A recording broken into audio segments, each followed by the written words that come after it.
Okay, just tell us loudly what's going on while you're following. All right, we were just having dinner in George's van. We were all parked here together, and we see some cars coming down. We're in this kind of remote field. We kind of tried to get back out of the way, and we turn off the lights in the van just so we can clearly see what's going on. And this car comes up, it creeps up on us, and I could see a couple of guys were outside of the car, and it was like, oh no, what's going on? And then we see the blue and red lights flash, and it's clear that it's the police, and we're like, oh, I don't know if this is better or worse. These guys are really nice. They came up to us, they told us, basically we had a big communication gap there, but they told us that it was not safe to camp here, and we shouldn't be camping here, and we asked them where we should go, and they said, well, you don't really want to be going around right now in the night, but we'll take you to the Pueblo, the nearest city, and you can park in the square and you'll be safe there. So they are now escorting us to the Pueblo, where we're gonna spend the night.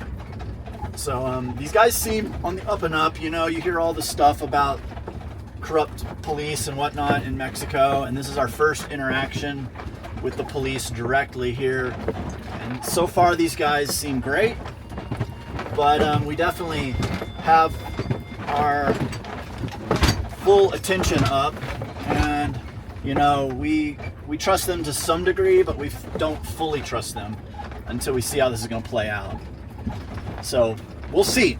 They got an interpreter on the phone, and it was a guy who spoke English, and that helped a little bit, although his English was pretty poor, but it did help us figure out some things. And I was using Google Translate, and they didn't know it, but I was translating their conversations while they were talking to each other, and I was able to read it, and that was really helpful, because I didn't catch on to anything in that process that made me think they were up to anything shady. We'll see how this plays out. It's going to be an interesting night. George is behind us. We're getting the police escort here at 10 miles an hour, which I'm not really sure why we're going quite so slow. And why did they warn us? What did they say? They said there's and he held up his gun, and he's like, yeah, there's bad guys, and you shouldn't be here. And that's all he said. He said it's very, very dangerous. Yeah, and I don't know, how much of that is like lost in translation, or if it's a really sketchy area. We looked online, and the place we were camping, there had been people camping there even a couple weeks ago, and nobody seemed to have a problem, and that's why we chose to stay there. But I don't know, I guess I'm grateful these guys are looking out for us, and they're gonna show us a good place to go. So we'll see how that goes. They've told us to come down and park right in front of the hotel that's on the main square in town, and they said that we can sleep in our van in front of the hotel tonight and that we'll be okay.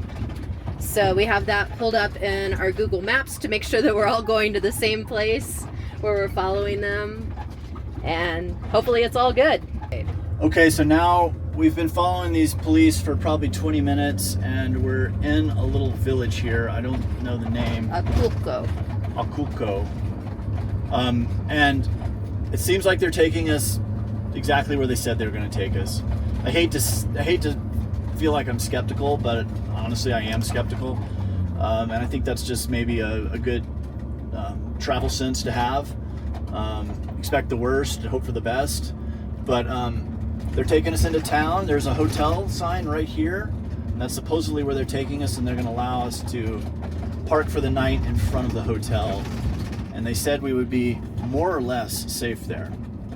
So I don't know what that means. I think I feel fine with it, but we'll see how this pans out. We have notified our friend Marty, who's probably my most Mexico savvy friend, and we've told him what's going on. We've sent some pictures of this vehicle that we're following, the police truck. We've told him where we're going. We sent him a pin to where we were right then, and he is kind of watching us from afar and waiting for updates. So if something weird happens and he doesn't hear from us, at least somebody on the outside has a clue as to what our situation has been so far. So I feel good about that. I think we're all on the up and up because I just passed a sign that said we were going to the hotel was this way. We're seeing single women walking down the street, kids. There are a lot of people out, and you know, our first rule in Mexico is don't drive at night. And we're breaking that rule right now, but we do have a police escort, and I think this is going to be fine, and we can drive on. There's a guy just got in between us with a scooter with a big loudspeaker on the back. This looks like a pretty nice town. People out on the streets, hanging out.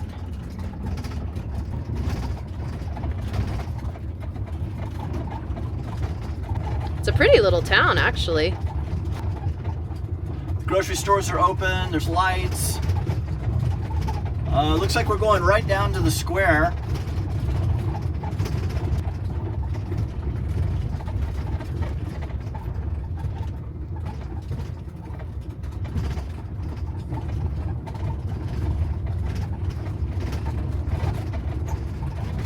Oh, there's like tents. There's like tents set up in the square. Looks like there's some sort of festival going on. I see Starlink dishes on the tops of trucks. I think this is going to be fine, if not just a little noisy.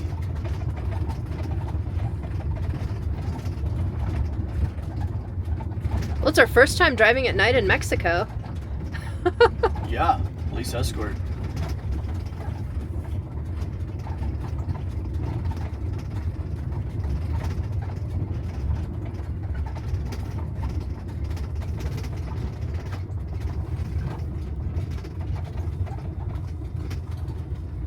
Well, this looks like a nice little town.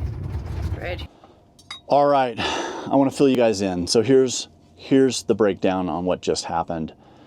And it probably seemed a lot worse than it really was. I just want to say that at the get-go. But we were having dinner. We were in George's van, eating dinner and having a really nice evening. We were parked off the side of these soccer fields in a place that iOverlander recommends. And a lot of people have stayed there. We did hear one instance that was a couple of years ago of the police coming in the middle of the night, asking people what they were doing. They thought it was an abandoned car.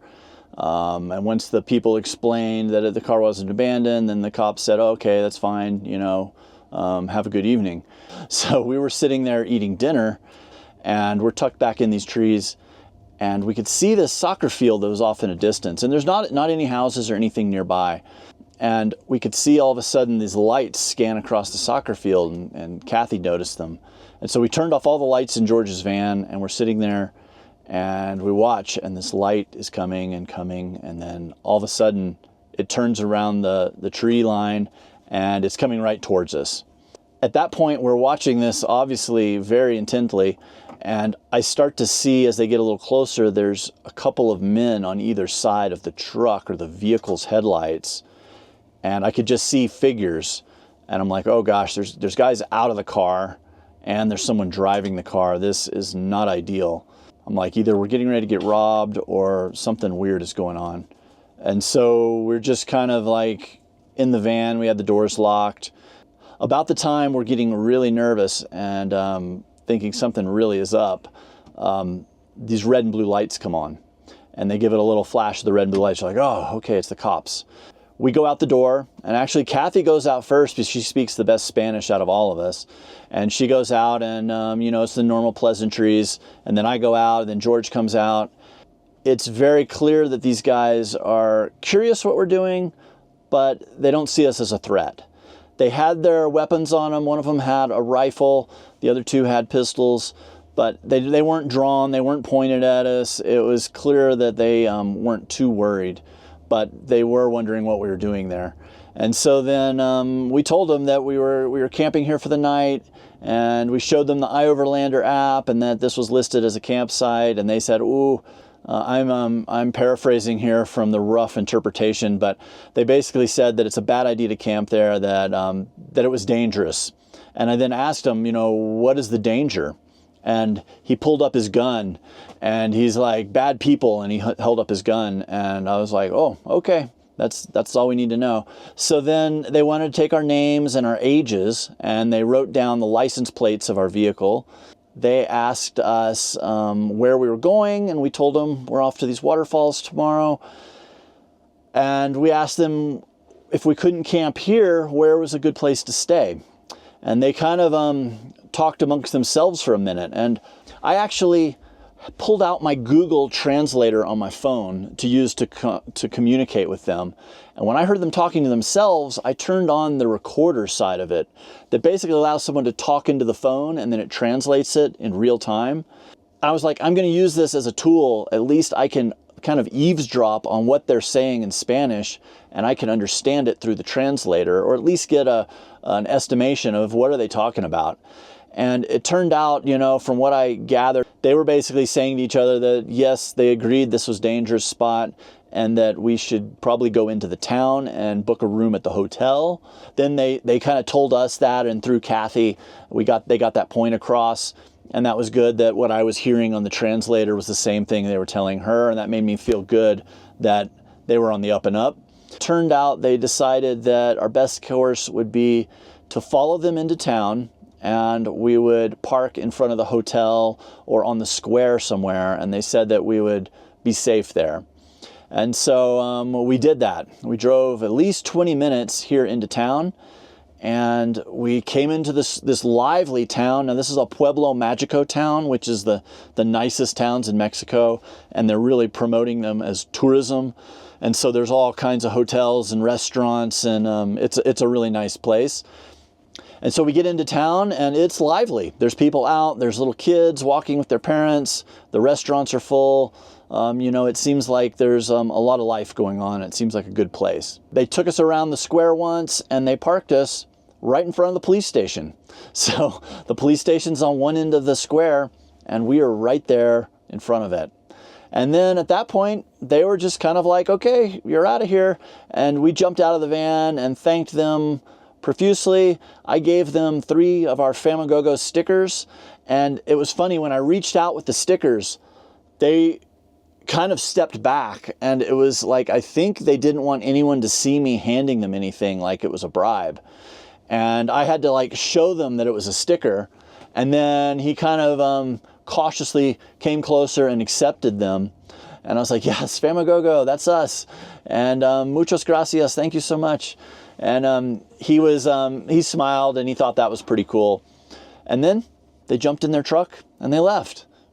We didn't know if we were going to get shaken down. We didn't know if we were going to get taken somewhere else and maybe get into a worse situation. You know, all these things run through your head and you hear all this terrible things about Mexico, especially in the United States.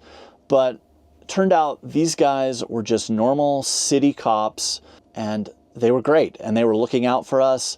And they were giving us that local knowledge, and they brought us somewhere that they feel is a safer place for us to spend the night. And we're grateful for that. So far, we've driven halfway across Mexico at this point, and we haven't had a bad experience with police yet. Now, knock on Winnebago wood. Hopefully that stays true. And I know, you know, there's all kinds of stories of people getting shaken down for speeding when they weren't speeding, and the cop wants $100 and all that, and maybe that'll happen, and we're kind of prepared for that if it does. But so far, Mexico's proving to be a really wonderful place, and we're really glad to be here. I think too, the lesson learned from tonight is let's stay in the paid campgrounds. We were looking for a wild camp just because that's what we do in the States. That's what we love. We love these beautiful little out-of-the-way places, but, you know, maybe this isn't the place to do that.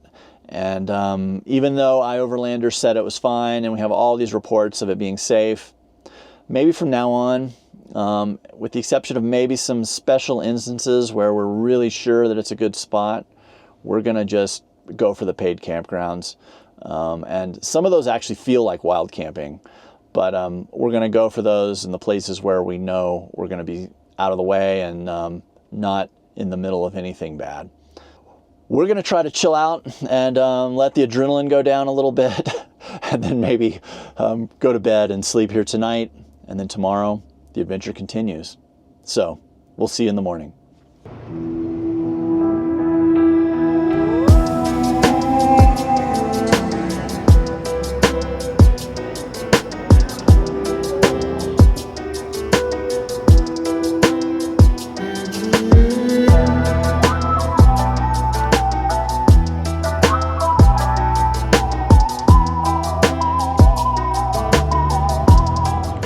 Well, this looks like a great little town. There's queso shops, restaurants, coffee shops, all kinds of stuff. And there looks like some sort of festival going on. I think we just happened into a really cool situation where we're gonna have fun exploring this place tomorrow. That's gonna be really cool.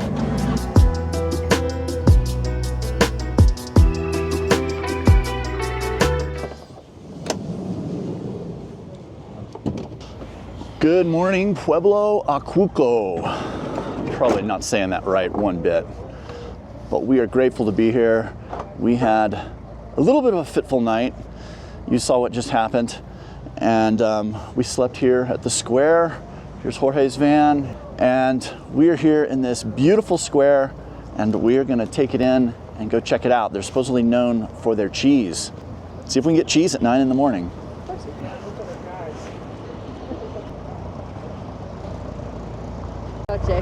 Gracias. These are our amigos. These guys saved us last night. Very grateful. Gracias. Thank you. Okay.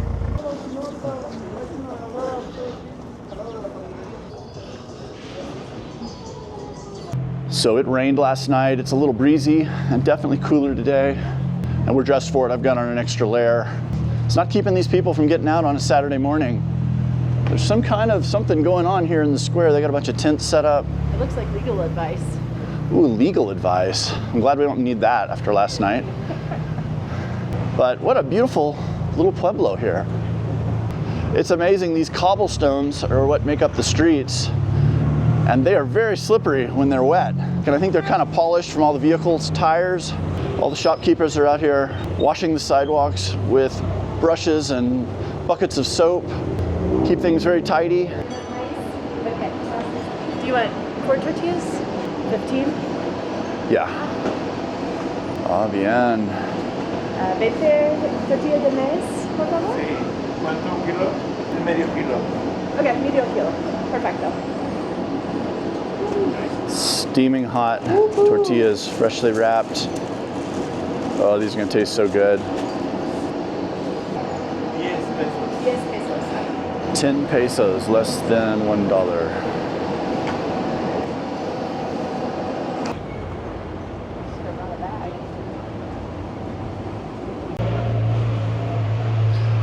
Hola, bon dia. Yes.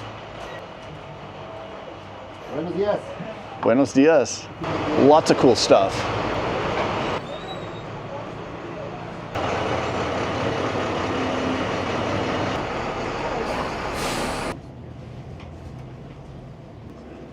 Son 8 pesos. 50 cents for 2 small but beautiful avocados. Hola.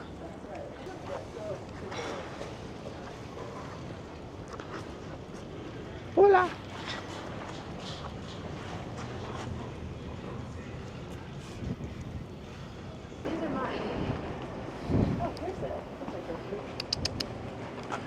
The dogs are really good about staying outside of the stores, except for this guy. I don't know what he's doing. He's wiping his chin on the mat. Oh, that one went in. I said usually they're good. All right, here's the grocery store. Looks well stocked, well lit. We want to go with you guys. You smell like tortillas. Now, why don't they go for that? I don't know. I guess they know they'd get probably beaten senseless.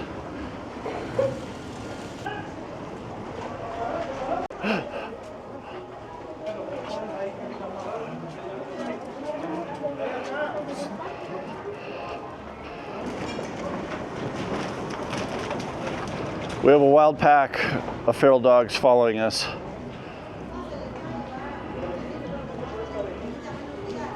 We're going in the butcher store.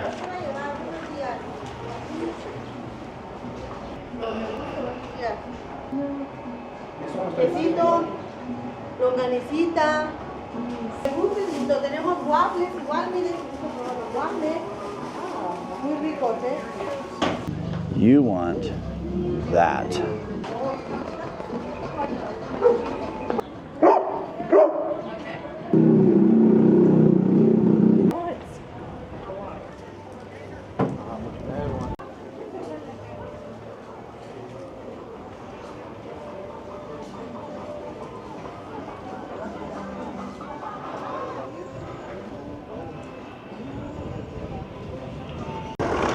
This is a wonderful little hopping town this morning.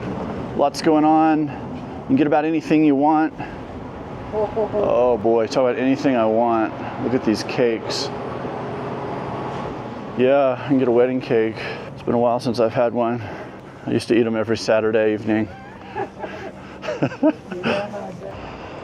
Okay, I guess this town is known for its queso or its cheese, and we've seen a lot of it here, but this place right here on the square seems to be one of the places that has the good stuff. So we're gonna go check it out. All types of queso. Oh, I think I like this one a lot. Me too. Bien? Me gusta? Ese se vende a granel. Lo paca con aceite de olivo y pimiento morrón. Oh. Y está rico. No pica mucho. Oh, gracias. Yeah, this one's kind of like a white cheddar. Yep. It's kind of mild. Okay, ¿así? Yeah. Wow, bien. Mire, se ve la... Ah, perfect. huecos. So you buy all the cheese here by the weight, by the kilogram. 39 pesos for a nice block of cheese. All right, we got a block of cheese. Some really good stuff, and she let us sample a lot of her different flavors. She had a lot in there.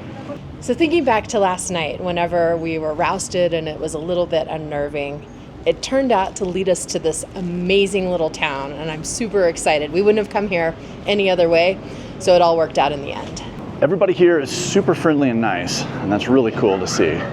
It's another Pueblo Magico. They never disappoint. The Pueblo Magicos are the special towns that are kind of promoted as being culturally relevant or special in some way, and they also really cater towards tourism.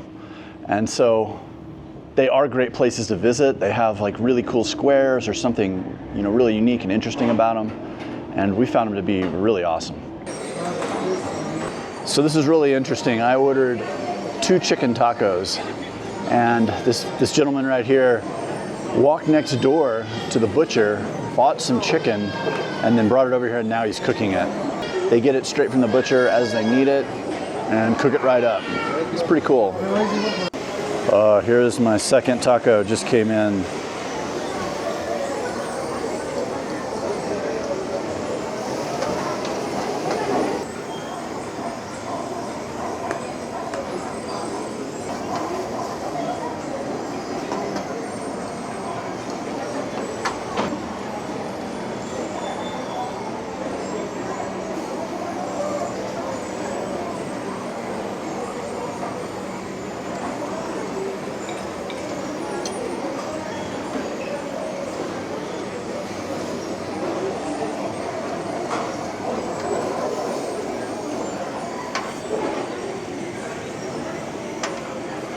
Oh, gracias, senor.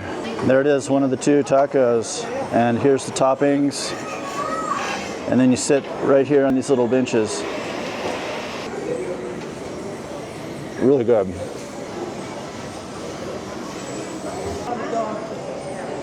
Oh, bien. Rico.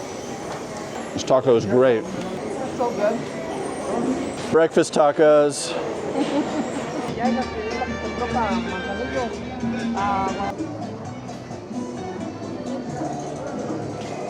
All right, I just learned the official pronunciation is Aculco.